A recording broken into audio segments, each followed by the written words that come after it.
जाने मुझको क्या सूझी है शब्दों की अंगनाई में। जाने मुझको क्या सूझी है शब्दों की अंगनाई में। मीर की गज़लें ढूंढ रहा हूँ तुलसी की चौपाई में। हेलो एवरीवन स्टूडेंट्स, आज की हमारी क्लास है यूपीएससी प्रीलिम्स सिलेबस। तो चलिए देखते हैं। इससे पहले की क्लास में हमने यूपीएससी का प्रीलिम्स जीएस जनरल स्टडीज़ के बारे में बात किया है और आज हम बात करने वाले हैं CSAT civil services aptitude test syllabus क्या है। सबसे पहले देखते हैं सीसेट। टोटल 80 क्वेश्चन होंगे, यानी 80 क्वेश्चन। एक क्वेश्चन को 2.5 मार्क्स दिए जाते हैं। टोटल मार्क्स हो जाएंगे 200 मार्क्स, 200 मार्क्स का पेपर है और ये क्वालिफाइंग पेपर है। Fixed 33% marks. आपको कितने मार्क्स लेकर आना है? 33%। आपका काम हो जाएगा। यूपीएससी प्रीलिम्स में paper 1 GS general studies 200 marks. Then paper second CSAT civil services aptitude test, जिसमें आपको ओनली 33% 33% मार्क्स लाना कंपलसरी है। तो आप ये काम आसानी से कर सकते हो। तो सबसे पहले हम देखते हैं सिलेबस। कॉम्प्रेंशन पैसेजेस आएंगे और उन पैसेज को पढ़ के नीचे जो क्वेश्चन दिए हुए होते हैं उसको सॉल्व करना है। अब इसके लिए आपको आरएस अग्रवाल, टाटा मैग्रा-हिल, टीएमएच या जो पब्लिकेशन की आपको बुक्स अच्छी लगती है, कंटेंट मिलता है, वो बुक्स रेफर करिए। Understand? The next interpersonal skills including communication skills. Communication skill से भी आपको प्रश्न है। एक कंटेंट है सिलेबस का। वैसे हम कॉमनली बोल देते हैं कि जीएस जनरल स्टडीज सीसेट। अब सीसेट में क्या आएगा तो वो कंटेंट ये है। Number third logical reasoning. क्या है? Logical reasoning and analytical ability. Analytical ability, इससे भी प्रश्न है। इसलिए सिलेबस पढ़ने के बाद सेकंड काम आपका क्या होगा? Question paper. जैसे जीएस का हमने सिलेबस पढ़ा है प्रीलिम्स में, तो फौरन अब आप जीएस का क्वेश्चन पेपर पढ़ो और एनालिसिस करो, क्योंकि कोई भी परीक्षा आपको पास करना है तो पहले सिलेबस फिर पीवाई की। ऐसे जब हम कोई भी काम करते हैं, प्लान करते हैं, घर बनाते हैं, खाना खाते हैं, कहीं बाहर जाते हैं, प्लानिंग होती है, उसका एक बैकग्राउंड होता है। ऐसे ही ये परीक्षा है और ये प्रोसेस है। यूपीएससी क्या है? एक प्रोसेस है। ऐसा 2 महीने 3 महीने का कोई एग्जाम नहीं है। ये प्रोसेस है। प्रीलिम्स, मेंस एंड इंटरव्यू आपके लाइफ का सवाल है।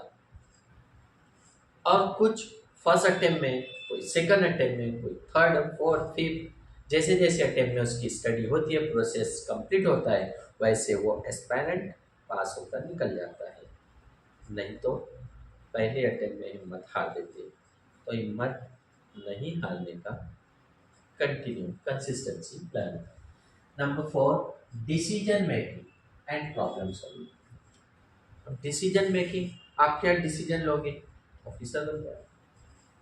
चिंटिया को आईएएस ऑफिसर बनना है, चिंटी को आईपीएस ऑफिसर बनना है। डिसीजन लेना है, शूट करना है, कोई पॉलिसी लागू करना है, क्या डिसीजन लोगे आप? ऐसे बहुत सारे कंटेंट आपको पढ़ना है। Number 5 general mental ability. General mental ability, इससे आपको मेंटल एबिलिटी से भी प्रश्न है। Then number 6 basic numeracy. यहाँ पर बेसिक न्यूमेरेसी मैथमेटिक्स। हम भागते हैं, डर लगता है मैथ से, भाषा अलग है मैथ्स की। और ये पीछा नहीं छोड़ता है, कहीं ना कहीं आता ही है। इसलिए बेसिक जो नंबर्स हैं उसके relations, orders of magnitude etcetera, यहाँ पर एक्सेट्रा दिया हुआ यूपीएससी में सिलेबस में ईटीसी एक्सेट्रा आता ही है। बस इतना नहीं है कि ये आ जाएगा, कहीं से भी प्रश्न आ सकते हैं। लेकिन जब हम सिलेबस को पढ़ते हैं तो जाहिर सी बात है उस सिलेबस से ही प्रश्न आता है, सिलेबस के बाहर का नहीं आता है। जो नहीं पढ़ते वो कहते हैं सिलेबस के बाहर का प्रश्न आया है। जैसे पॉलिटिक्स में जो प्रैक्टिस करता है, जो समझता है जनता को, जो जनता की सेवा करता है, कुछ जनता के लिए करता है, ईवीएम अलग से उसके लिए बेनिफिट हो रहा है वो अलग मैटर है। लेकिन जो स्ट्रगल कर रहा है, अब कभी कभी होता है जो स्ट्रगल करने वाला होता है बेचारा वो हार जाता है और सेटिंग वाला निकल जाता है, ऐसा हो रहा है। तो हमें ऐसा नहीं करना है, हमें क्या करना है, स्ट्रगल करना है, कंसिस्टेंसी। आप देखिए कंसिस्टेंसी का रिजल्ट लगता है, मिलता है। देन तो आपको एक्सेट्रा पूछा है और कौन से लेवल का है, क्लास 10 लेवल का। जो बेसिक मैथमेटिक्स होता है वो 10 लेवल का होता है, 10वीं क्लास का। और क्या पूछेगा, डाटा इंटरप्रिटेशन। डाटा इंटरप्रिटेशन में क्या है, चार्ट्स है, graphs, tables, data sufficiency and etcetera. ये भी क्लास 10 लेवल का है, ये भी क्या है, क्लास 10 लेवल का। तो माय डियर स्टूडेंट्स, आपका सपना बड़ा है ना, dream big, simple living and high, dream big, सपना बड़ा, तो वो सपना पूरा होता है। टूटती नींद है, सपने तो पूरे होते हैं लेकिन उसको पूरा करना पड़ता है।